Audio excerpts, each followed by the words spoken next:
Hello, and thank you for joining us for the Star Wars Sons of the Order podcast. We are the Sons of the Order. I am Lainey. I'm Chuck. I'm Joey. I'm Jeff. James. And welcome to episode 10. Still lacking with the We made it titles. to double digits. Woo! We're officially binge-worthy. What are we? Binge-worthy. Binge-worthy. Yeah. That means we have, a full 3 hours of, or 4 hours of Sure. podcasts you can listen to at one point or one time. So if you're on a road trip, there you go. Oh, Well, Lord. If you're on your way up to Tulsa from Dallas, you can listen to us all the way there. That's frightening, actually. That is Yeah. very frightening. This week, our topic is if you could meet one person, and let's try to limit this to someone who's still living, because there's so many. There's so many that have deceased that I would love to meet, but somebody that's in the comic book circuit now doing shows. Whether it be you could do both. You could do somebody that is still living, and then your all time. well, let's do that. Let's do that. Let's open this up to someone that is living and someone that is deceased, of our all-time favorite actor, actresses, someone that may have been in a series, something that we enjoyed watching, that we would go out of our way to get an autograph of. And if we could relate this back to Star Wars, it would be great. Who wants to open this up today? I have a whole list. Well, go ahead and start. Okay, She's writing them down. number 1, John Barrowman. Hi. 2, David Tennant, Emma Hi. Watson, Jared Padalecki. That's dude from Supernatural. Jensen Ackles, Steven. How do you pronounce his last name? Amell. And for my just non-comic world, non-fan expo person, since you brought that up, Freddie Mercury. Oh, that's a good one. Thanks. That's a real good one. I'm impressed with that list. You just made me kind of sad thinking about Freddie Mercury. Oh, I'm Wow. sorry. Boy, that's a good one. Okay. How about you, Chuck? Well, definitely on my radar, my favorite actor has always been Harrison Ford. And, of course, there's a huge Star Wars tie there with Han Solo. But even if it wasn't for Han Solo, it really wouldn't matter. I have been a fan of Harrison Ford's, all my movie-going days. I mean, first with Star Wars, but Indiana Jones is the thing that really, really grabbed me.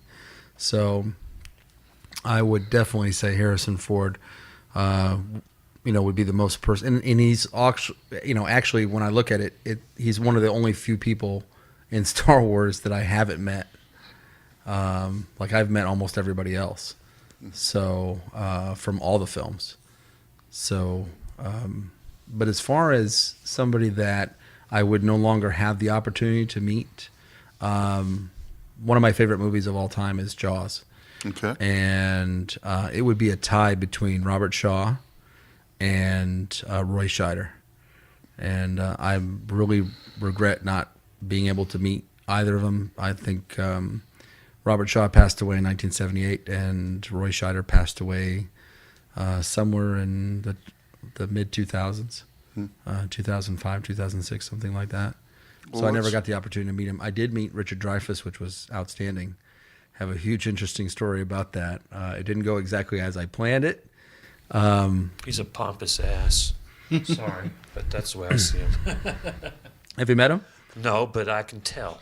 It was. Am I accurate on that? He was a really nice guy. I hate to talk about people that because all of us have good days and bad days. But it was really interesting. It was really interesting time meeting him. But I had a great experience and got a great. Well, why don't we go around the table first? We'll introduce the two, our two or more, Lainey, people, then we can come back and give some support. So how about you, Joey? Living person you'd like to meet or have met that you'd love to get an autograph of? I think keeping it in the Star Wars realm, I would probably stick with Mark Hamill, just because he strikes me as the kind of guy that would be, I don't know, just the most down to earth, like relatable type guy.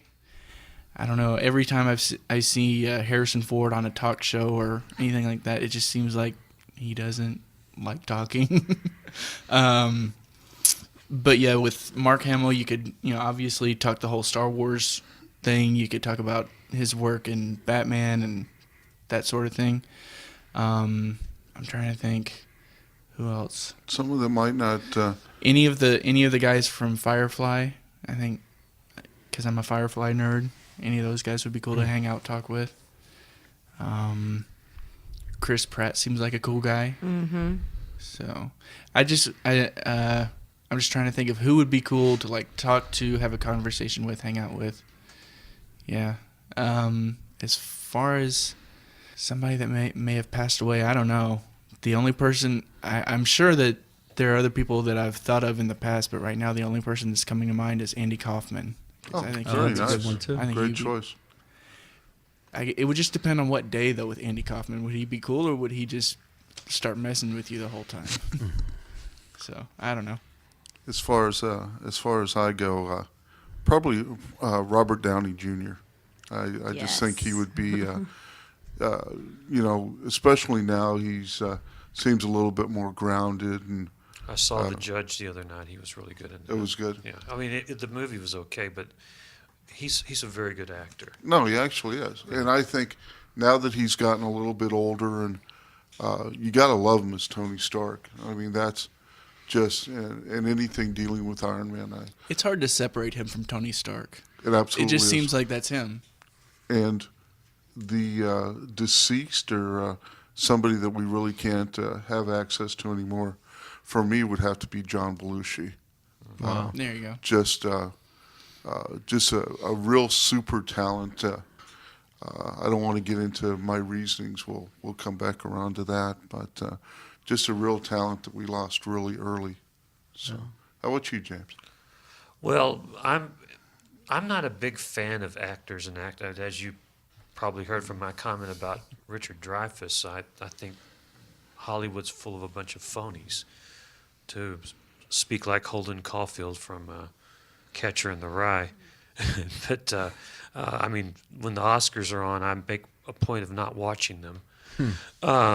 But in terms of going into the Star Wars realm and the comics realm, again, I would probably go Mark Hamill. Because again, like Joey said, he seems very human to me. He doesn't seem full of them, and he may be. Who knows? Maybe that's just the aura he's given. But he doesn't appear to be fake. His contributions to the Batman cartoon with playing the voice of the Joker is also a big factor in me wanting to probably like to meet him, because I thought he just was fantastic with that. And anybody that could play the role that he did in Jay and Silent Bob Strike Back Absolutely. shows that he doesn't take himself too terribly seriously. Now, brought up Stan Lee, or maybe we brought him up in the last podcast, but Stan Lee is someone I can still remember from the 1960s when I was a little boy collecting comic books, and he's still around. And his name has been has been a part of our culture for Synonymous with comic book collecting. over 50 years. Mr. Marvel. So it would be interesting to meet him. In terms of who I would really like to meet, I mean, it has to be every Beatle. Paul McCartney and Ringo are both alive, but it would have been really nice to have been able to meet John and George. And, of course, Mick and Keith from the Stones. That's another, they're all gods to me. And probably I would like, it would be really neat to spend 30 minutes with Bill Clinton for me. Wow. Talking, because he's such a policy wonk. And he was and I know there's going to be a lot of people who hate this, but I thought he was a brilliant president, and he was a person that was incredibly well informed, and he was just so well spoken on everything. And I would like to spend 30 minutes with him, just talking, just picking his brain, and just hearing all his knowledge. That would always fascinate me. That's a good topic for a future podcast. Is there somebody that you would like to just spend 30 minutes with and have an open forum to ask them whatever questions? Stan Lee was on my bucket list for that, and I did fortunately get to cross that off. I've actually gotten to see Stan quite a few times, and I've said everything that I ever wanted to say to him. That's awesome. And if it hadn't been for that fact, he would have been my number one. It would have been Easily. close for me also. He helped shape my childhood and my life like no one else. I'm not a big collector, and I'm not, but I was, from the moment a neighbor of ours in the apartment complex we lived in 1966 or 67 gave me all his comic books. And they were both Marvel and DC stuff from the 50s and into the 60s, the modern stuff then. Stan Lee. I mean, his name was everywhere on those Marvel comics. Absolutely. And so even for me, that's a pretty big deal. You have to realize that before The Collector, 4 years old, it was just Spider-Man. Uh-huh. And that was for me. And that, everything else didn't matter. It wasn't about collecting. Mm-hmm. At that point, it was about, I don't even collect comics now. Yeah. Because they're here. They're inside me forever. I've got a great meet and greet kind of story with Stan Lee. Back in 1990, when I was really heavily into comic book collecting and doing the shows, I was at a show at the Sahara Hotel in Las Vegas and set up directly across from Stan Lee and Todd McFarlane, and just had some of the best conversations and just hanging out with Stan Lee. He was just such a very personable kind of guy, and even Todd back then just loved talking to him and talking hockey with him, and just hanging out with these two guys that became absolute. You can't really compare Todd McFarlane to Stan Lee, but Stan Lee is, that's the king. That's next to, him and Jack. You can, because Todd has really, amongst all that have come up through the ranks, he's distinguished himself. He has taken his artwork to a level that he has built an empire on it. And that is brilliant. Something that Stan didn't even do. And brilliant. And then, I said John Belushi. But then I'm thinking, and I never met Jack Kirby. I would have loved to have met. That's my regret too. I never got the chance to meet Jack. Never met Frank Frazetta. Mm-hmm. There's a couple of the guys that I'm not sure if is Frank Frazetta still around or not. Frank's gone. Been gone for a while. But a couple of these guys that were just so instrumental in my upbringing and the kind of art that I enjoyed reading, and of course, between Stan and Jack Kirby, that was Marvel Comics for me. Mm-hmm. So there is one other person that I would probably add to the list of somebody that I would have wanted to meet, and that would have been Jackie Gleason. Nice. Because Jackie, I think, was probably, he's pioneer of television, first sitcom, Honeymooners, my favorite show, and I just think he was a phenomenal actor, and I would have liked to gotten to talk to him. I've added several names to my list as you guys have been talking. John DiMaggio, Tara Strong, Kevin Smith, and Neil Patrick Harris. Wow. Oh, Kevin Smith is on there. Yeah. Yeah. I just think you want to meet Doogie Howser? Yeah, he just seems like one of the best people on earth. He not seems Dookie like anymore. Yeah, NPH. so fun. He's NPH now. I would love to hang out with him and just high five him. Yeah, man. I'm gonna make your answer my answer too. If I had to get stuck in an elevator with somebody, if that somebody could be Kevin Smith, that would be awesome.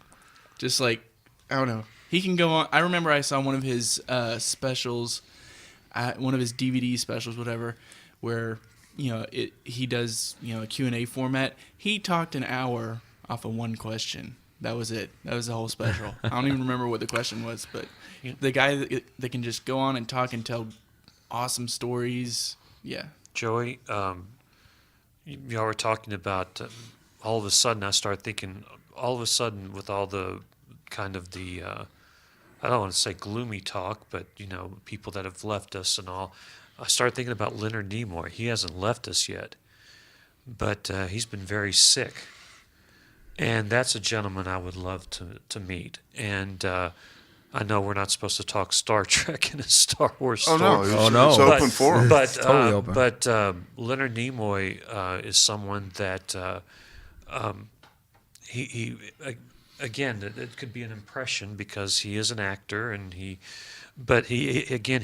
comes across to me as someone that's very grounded, and his contribution to science fiction television is just phenomenal, and to hear all of his struggles, I'm afraid he's not going to be with us much longer, and that's someone I would really like to meet. I had the pleasure of meeting him on 2 different occasions, and he was outstanding. What was the show that he used to do that was the Star Trek. No, Star Trek. No, I'm not saying Star Trek. I know which one it you're was talking kind of an about. investigative. I can't remember what it was called. Where they things of the unknown, or Yeah, I don't. it's like the documentary type series. Yeah, he was outstanding on it. He had just a killer voice, someone that you could listen to forever, and the stories were great. He was Unicron in the Transformers movie, the animated movie. He was Sentinel Prime in the actual live action movie. Yeah, he was that. Now you notice I didn't say I want to meet Shatner. Mr. Shatner. Yes. We have stories about Shatner. He just from our I didn't mean to cut you off, but just when we were in Tulsa, and I'm talking a couple years ago, I had this gentleman walk up to me, and he's just looking, a good friend of mine, Don Justice, a good friend of the store, in fact, the Whip, we call him, Whip Weasel. But we were in Tulsa, and this really nice guy walks up, and he goes, I love your booth, love the display, the toys and stuff that you have. And Donald had a really nice assortment of 1966 Batman toys that he had out on his booth. And he's just talking, and just a regular guy. And he goes, maybe you'd like to meet my father-in-law. I said, of course. I said, bring him over. He said, well, he's a little busy right now, but I'll bring him over in a couple minutes. His father-in-law was Adam West. And he came over, and he actually just started, son. And that was probably my favorite meeting of someone, a modern celebrity that signed some autographs for us, was very, just so incredibly down to earth, and just a nice guy. And then you mentioned Shatner. Shatner walked into the room. It was like the president walking into the room. He had 10 security guys. It was like they rushed him in, rushed him out, put him behind a curtain. You would have to go behind the curtain to talk to him or have an autograph with him. I think the term pompous came up a couple of times. He was a little pompous. Yeah. Well, I would still love to meet him. That word comes up even amongst his cast and crew. So I don't think you're the only one that shares that. I saw George Takei on Bill Maher's show. Where's Liam? Oh, And- right. And I mean, Takei would just barbecued him. Yeah. I mean, just talk bad about him about Shatner. And Takei said, when they would have their parties, whether it was Christmas or that they concluded the season at a cast party, George would have a boyfriend with him, for the party because he's gay. And everybody on the cast knew. Whoa. Are you sure? Yes, I'm positive. Yeah. Just, And just and, and, checking. and so everybody in the cast knew, and and he said, but there was one person who was totally clueless. And it was Shatner. So He was yeah. caught up in his own Yeah, gravity. he's caught up in his own world. Yeah. So yeah. I remember you were talking about Leonard Nimoy earlier. I remember seeing a video floating around the internet. If you guys have never seen or heard Leonard Nimoy singing the Bilbo Baggins song, that you're missing out. But it was a video of him at a convention, and people were asking him questions about the Bilbo Baggins song, and he just started singing it right there in front of Really? everybody. Wow. Yeah. I mean, that tells me he's got to be all right if he can do that. I don't know. Shatner, do Lucy in the Sky with Diamonds. I've met Bill like 4 or 5 times over the last 10 years, and I've never had a problem. He was never ushered with 10 security guards. I went up, shook his hand. I had him sign stuff Wow. from Airplane. I had him sign stuff for Star Trek.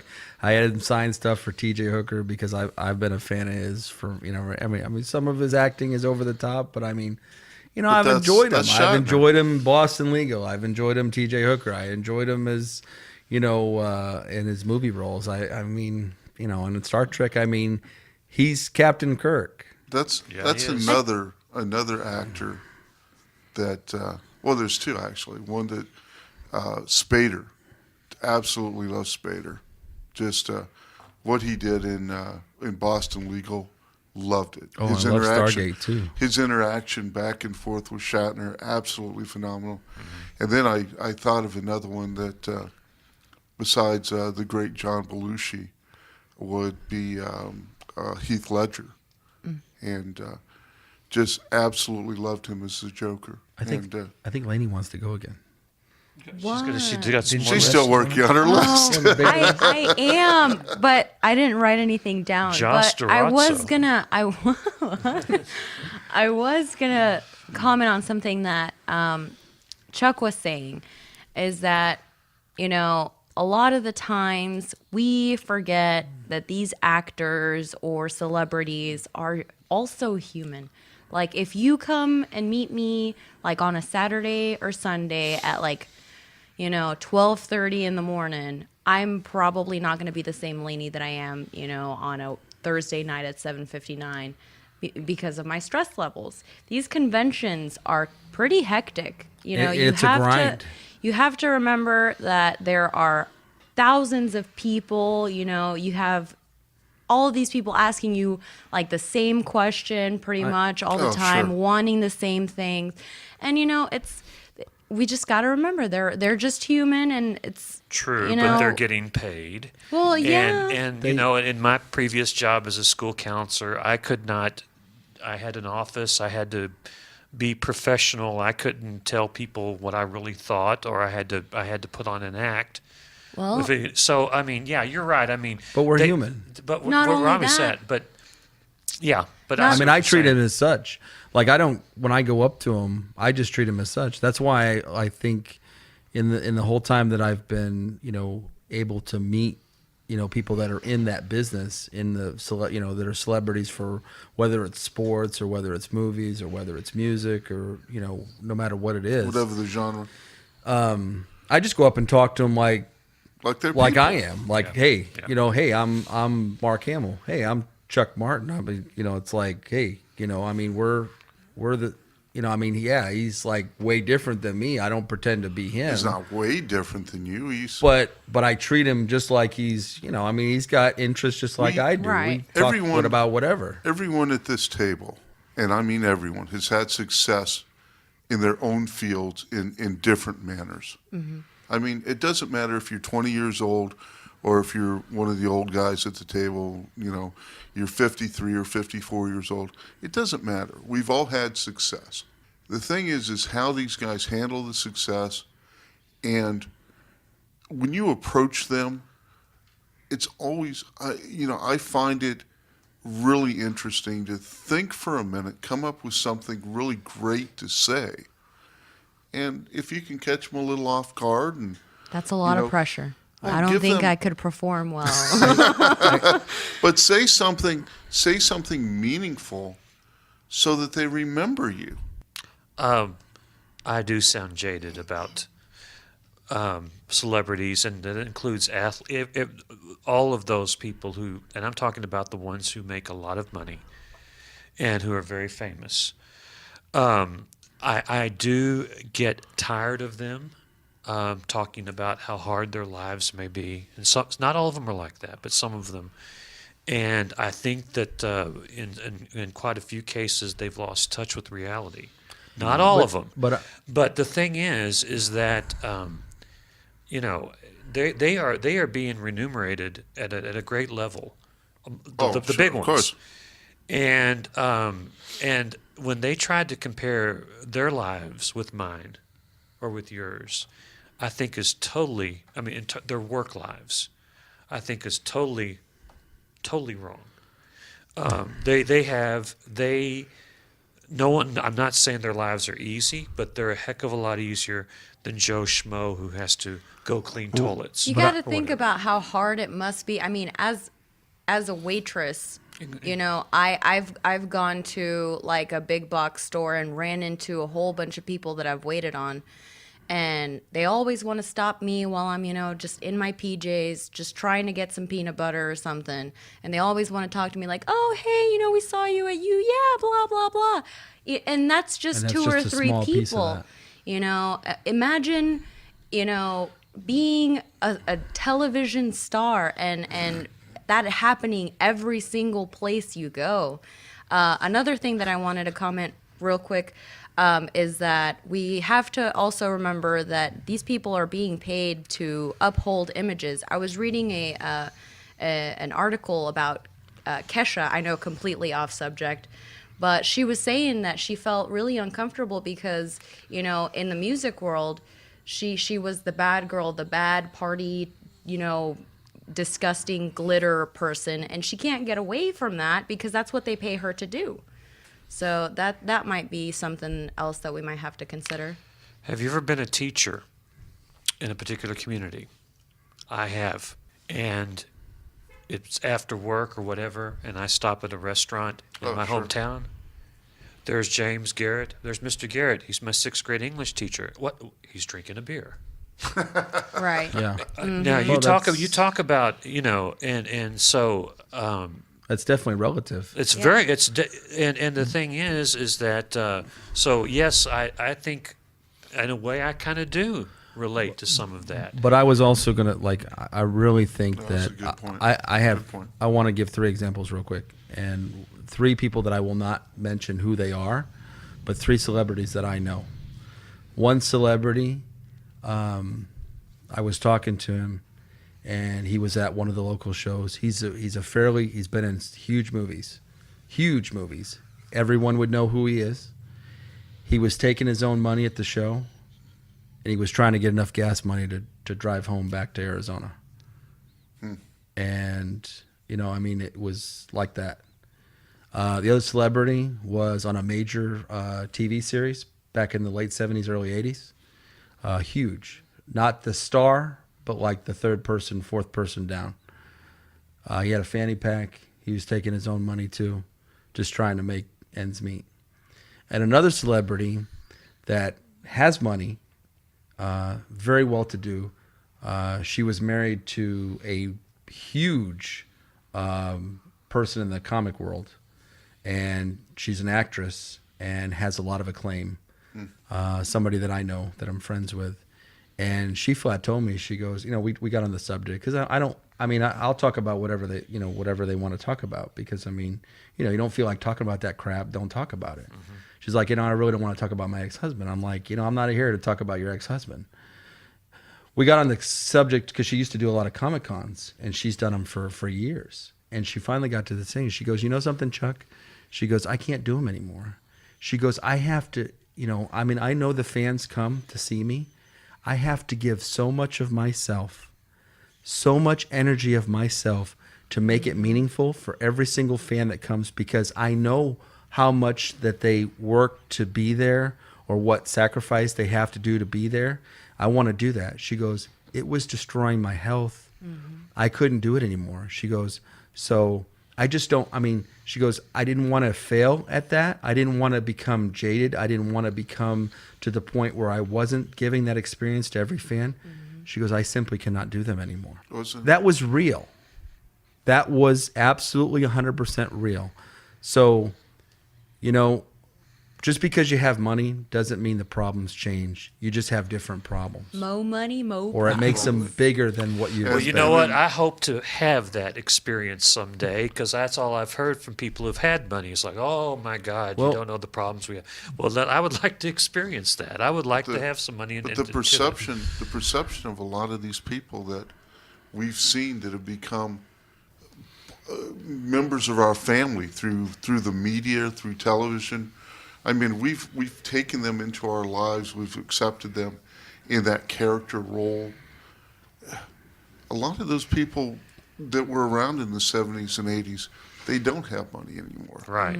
I mean, I had a very unique privilege of going out and spending some time with a female starlet that was in one of the major movies of the 80s. And the perception of her and how she really was 1,000 times different. And, to think that the movie that she was in was so iconic, and then she was driving around a vehicle that I could have bought for $1,000. And the fact that we went out to dinner, and here I am trying to impress her by taking her to Steak and Ale, she would have been happy going out for Subway. So, just a huge difference. Okay, so go ahead, Chuck. Well, I was just to say, there was a time when, like some of our U.S. presidents, by the time they left their presidency, or, like shortly after they left the presidency, they were darn near broke. And Because there wasn't pensions or people, things have been Very changed true. to prevent that from happening, because you can't have one of the presidents of the United States, a pauper, that has no money. And nobody wants to see that. Really, nobody wants to see one of a former leader of our country to do that. But it really tells a tale about, the perception of, you've got this person that's in this role, and at the end of that doesn't always mean that it's all roses. It's not. What I don't know, my 2 cents, and we've talked about how well paid a bunch of these guys are, and my frame of reference is somebody like a Downey Jr. or somebody that just makes crazy money right now. They're making lots of money, but the thing that strikes me is, he's still a real guy, but at the same time, when you get money on that kind of level, everybody wants a piece of you somehow. Yeah. Either in the form of the people that you hire, whether it be a manager or agent, and they're scraping 10-15% off the top, whatever the case may be, to people that could be trying to scam you out of stuff. Lawsuits coming out of nowhere for no reason, but just Fans, ex-girlfriends. like I said, just people. Ex-husbands. When you get big like that, just people clawing at you, and then on the other side of things, when you make crazy money, there's crazy expectations on you as well. Yeah. You might be making, $50 million on a picture or something like that, but that the pressure's on you from the studio to make the bank, at the end of the day, to tentpole these franchises. Here's the point I was trying to make. As someone who grew up poor and going to school with a bunch of people who had money, and these people with money, and then later on, hearing people with money say, oh, but all the problems that we have. Okay, I understand that there's problems in every regard, whether you have money or not. But I would rather have the problems of having money than not having money. If you're gonna have problems, you may as well have them with money. Absolutely. Thank you. That's my point. Well, what's the saying? It's money can't buy happiness, but I'd sure love to be miserable and comfortable. It makes a good down payment. That was an unusual segment. Unusual segment. So we found out that Lainey cannot tie herself down to just one person. Well, it's John Barrowman, and it's David Tennant and Stephen Amell. Well, if you are John Barrowman, David Tennant, Emma Watson, Jared Padalecki, Jensen Ackles, Stephen Amell, John DiMaggio, Tara Strong, Kevin Smith, and Neil Patrick Harris, and you have any Convoluted. questions about how to meet me, you can send them over to Ask Soto, ASKSOTO @yahoo.com. I think a bunch of preemptive restraining orders Wow. are just being filed right now. Wow. If you would like to file a restraining order with the city of McKinney, Texas. the, Oh my goodness. the views of Laney don't necessarily represent this podcast. So, ladies and gentlemen, we've been actively working on our website. Lainey, if you've not been in the store and to meet her, she's absolutely wonderful. We call her our executive director of awesomeness, so EDOA. Actually, she calls herself that. Wait a second. I think it's caught on. But fantastic on the computer, On the keyboard. on the keyboard. Laney. On the keyboard. Lady. Opening for Fallout Boy. That's another one. If you're a Fallout Boy, please stop by 111 South Chestnut Street, McKinney, Texas 75069. American as James- Psycho. As James would say, what is the new by the water tower, the McKinney We're water. by the water tower, yes. There you go. Yes. So Easy to find. if you have a question, comment, and you'd like to send that to us to be read on during the podcast, you can send that to asksoto@yahoo.com. So much easier than our old email. As far as the website address, it's order66toys.net. It probably sometime in the real near future you'll be able to go on there. There will be a video of the store, just giving you a little walk around. And at this point, we're looking at probably 2,000 to 5,000 items that we currently have in the store, all Star Wars related. But you can always drop by 111 South Chestnut in the great McKinney, Texas, and come visit us in person. For Sons of the Order, my name is Jeff, James. Laney. Chuck. Joey. and we thank you so much for listening and subscribing. May the force be with you. And also with you.